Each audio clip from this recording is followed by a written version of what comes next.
Freestyle de cartões vermelhos. Wilton Sampaio expulsa 3 no primeiro jogo da Copa. Ô, Rafa, você que é o craque do Canário na Copa, a abertura de Copa com mais cartões vermelhos da história, né?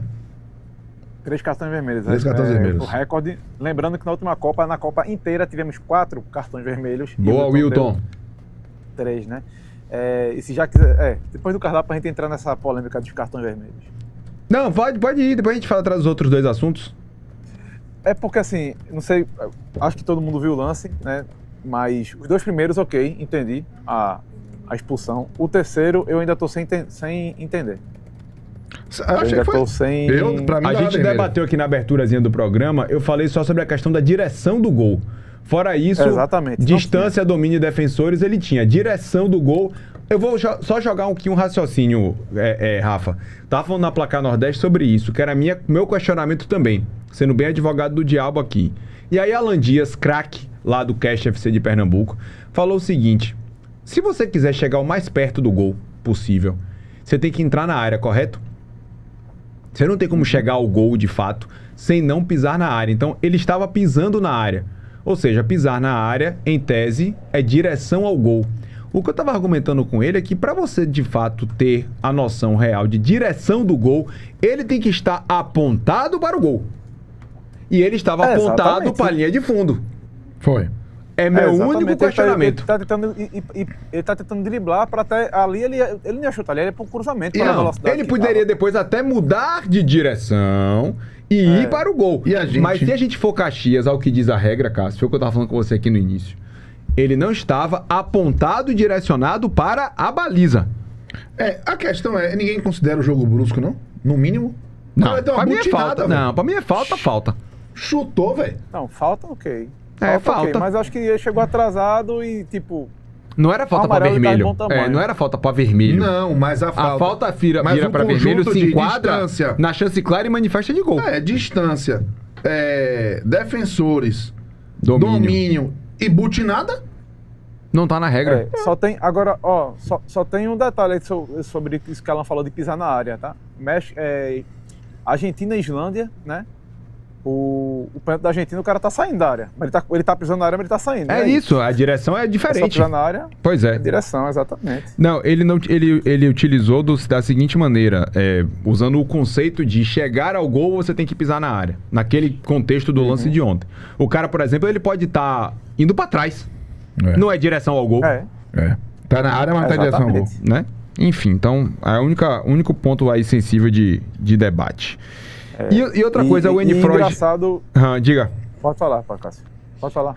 O N. Freud colocou aqui, foi um cartão compensatório pelas 2 expulsões em favor do México. Não tem que compensar nada não, velho. Se é pra vermelho, você expulsa, acabou. Não acho que foi compensatório, não. Ele não tava pressionado pelo que ele fez nas expulsões, que as expulsões da África do Sul foram questionáveis, pô. Você não tinha como questionar. Eu particularmente, não vejo como questionar nenhuma das duas. Rebelo tá dizendo que ele usou a nova regra. Que nova regra? É o que eu tô falando, todo dia muda a regra. Não, mas que nova regra? Pergunte a ele, pergunte a mim. Sim, tô perguntando a Rebelo. Eu não sei quando é a nova regra, porque a de ontem pode estar velha já. Ele tá dizendo, tem uma nova regra, se tiver um outro atacante com vantagem, agravante também. Tem um atacante correndo livre no meio da área, mesmo ele não indo em direção ao gol, ele poderia dar a história do passe. É isso. Todo dia uma regra nova. Aí é potencial domínio, potencial passe, potencial distância, potencial cobertura. Vá pra porra. Eu falo o tempo todo. O campo da subjetividade é muito amplo. Esse é o problema do futebol, pô. Deixa muito pra interpretação. Vamos criar regras preto no branco. Vamos deixar preto no branco. Mais objetivas. Vamos ser objetivos, pô. Aí, tipo, a gente de ficar se reunindo todo ano pra mudar uma regra e ainda ter interpretação, pô. Aí o que acontece? Eu tava até vendo um vídeo hoje do... Igor Jorge, né? O narrador da GTV. Jorge Igor. Jorge Igor, perdão. Que ele tava comentando exatamente isso que ele fez. Eu vi outro Wilton Sampaio apitando o jogo ontem. Isso aí. O Wilton Sampaio do Brasil. Perfeito. Que apita falta pra tudo. E foi uma arbitragem boa, tá tirando o pênalti. Eu achei o pênalti desnecessário. Mas se tem essa nova regra aí que eu realmente desconhecia e vou até depois dar uma lida também melhor sobre isso, porque eu sabia todas as do escanteio, do lateral, mas essa do atacante vindo livre eu realmente não conhecia. E todo mundo tá falando do Wilton, né? Do inglês dele ontem. Primeiro, tinha outro brasileiro no VAR. Eu acho que isso não atrapalhou a comunicação. Segundo, Velho, abertura de Copa do Mundo, falando pro estado 93 mil pessoas. É isso aí, Rafa. Perfeito. Às vezes eu falo aqui, eu vejo que tem mais de 1000 ali, eu já fico nervoso, pô. Imagina o cara que E tá você dentro que é um do campo, comunicador, se comunicando na língua que não é a língua é mãe dele, certo? Eu realmente não sei qual o nível de inglês de Wilton, mas acredito que tenha tido um treinamento prévio para ajudar, já que é a língua que se usa mundialmente no futebol também. E assim, o cara fica nervoso. E às vezes o pessoal fica falando de sotaque. Amigos, eu trabalho, por exemplo, com um russo de mais de 80 anos, que mora no Canadá há mais de 40. Ele ainda fala com sotaque pesadinho. Assim que ele dá bom dia, você sabe que ele é da Rússia. Trabalho com pessoas do sul da Ásia, que cada um tem seu sotaque. As pessoas sabem que eu sou brasileiro, que eu sou latino por conta do meu sotaque. Perfeito. Sotaque é legal, pô. Vê Wagner Moura. Wagner Moura, o filme dele é com sotaque, pô. Falando um inglês que é entendível. Eu até brinco que quem vem pro Canadá, principalmente para as grandes cidades, faz um curso intensivo de inglês, porque aprende tudo com vários sotaques, né? Sotaque da Ásia, sotaque da África, sotaque de país XYZ. Então, assim, é normal. E ele tentou se comunicar, o importante é isso, velho. Fale do jeito que com seu sotaque, não tente mudar, porque vez ou outra você vai misturar. Então... Eu vou pedir para o Wallace trazer aqui sobre isso, tá, Rafa, também. Não foi nem tweet, foi canetada de Vitor Sérgio Rodrigues. Uma sequência fantástica sobre isso que eu queria compartilhar com vocês e ver se vocês compartilham da mesma opinião. É o perfil dele, querido Wallace, porque aí a gente vai pegar alguns tweets dele, certo? O perfil... É o perfil de Vitor Sérgio que eu queria que a gente compartilhasse aqui. Eu fosse clicando nos tweets que ele... Eu achei que tinha sido específico. João Sadenberg, já fui professor de inglês muito criterioso. Hoje acho que o sotaque é a expressão de brasilidade. A gente tem que parar de achar nosso sotaque feio, complexo de vira-lata. Eu vou trazer algo aqui. A Globo, enquanto a principal empresa de comunicação, há anos atrás, tinha uma questão de suavizar o sotaque para universalizar o discurso. Só que eles queriam que a gente se aproximasse do sotaque neutro, que não é neutro, deles. É do Sudeste. Ou seja, do Sudeste. Então você tinha que aproximar o seu sotaque mais de algo paulista com carioca. Há uns anos atrás, você vê que todo repórter que trabalhava na Globo Nacional... Tanto que Márcio Canuto era estereotipado. A linguagem era meio que padronizada. Hoje isso acabou. O regionalismo, ele é mais forte do que o nacionalismo. Então isso é muito bacana. Tem Thiago Medeiros, por exemplo, brilhando. Isso, exatamente. Com o sotaque carregado de Pernambuco e que é maravilhoso. E tá lindo e maravilhoso. E a galera, por exemplo, eu acho massa, por exemplo, na Ásia, o inglês da galera da Ásia, da Índia, Uzbequistão... Sim. É o inglês com um sotaque bem marcado, eles 24. Mas... É um negócio assim, sabe? É a pluralidade do mundo. É a pluralidade, velho, é isso aí mesmo. Ó, teve alguém que falou aqui no chat o seguinte: o inglês tem que ser funcional. Isso. Passou a mensagem, foi entendível. Um abraço. Vamos lá, daqui a pouco a gente vê sobre a regra, tá? A expulsão de Montes que ele colocou aqui também, que eu nem tinha visto. Eu quero falar de outra coisa. Ó, tá vendo apenas 2 horas. Bora baixar mais. Bora baixar mais horas. O que foi aí, Mael? Baixa aí, na moral. Só isso, Wallace. Obrigado. Traduz. Mais. Aqui. Aqui, pronto. Show more, por favor. Muita gente cobrando falar sobre o Wilton Pereira Sampaio, México e África do Sul. É o que você falou também, Pedro. Considerando que sou muito crítico ao árbitro do futebol brasileiro. Como esperado no modo FIFA, a atuação excelente do brasileiro se impôs, conduziu o jogo muito bem, mais de 55 minutos de bola rolando e perfeito nas 3 expulsões. A primeira inquestionável, a segunda configurada a conduta violência contra a cabeça do adversário e a terceira considerando bem a novidade na regra do cartão vermelho para a chance clara do gol. Tem jogador em condição de receber um passe que gere gol. Ele explica então, nesse aspecto, a arbitragem não tem o que a gente questionar da terceira expulsão. Por que não apita assim no Brasil? Por 2 motivos. E eu concordo com o Vitor Sérgio. Ele não precisa travar o jogo em busca de suposto controle.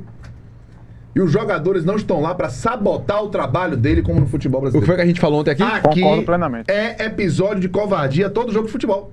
Não é só jogador não, é técnico, é dirigente. Todo mundo quer forçar o erro do árbitro, velho. Perfeito. Então o Vitor Sérgio foi muito feliz. Aí só sobre a regra, o Wallace devolve ali o Vitor Sérgio, que eu achei que ele foi bem demais.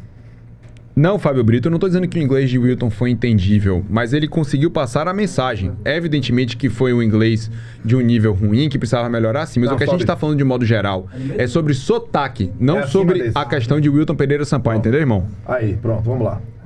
Outra coisa que Vitor Sérgio... Vitor Sérgio foi um show de canetada, velho. Sobre o negócio do inglês de Wilton. Bota aí show more, por favor.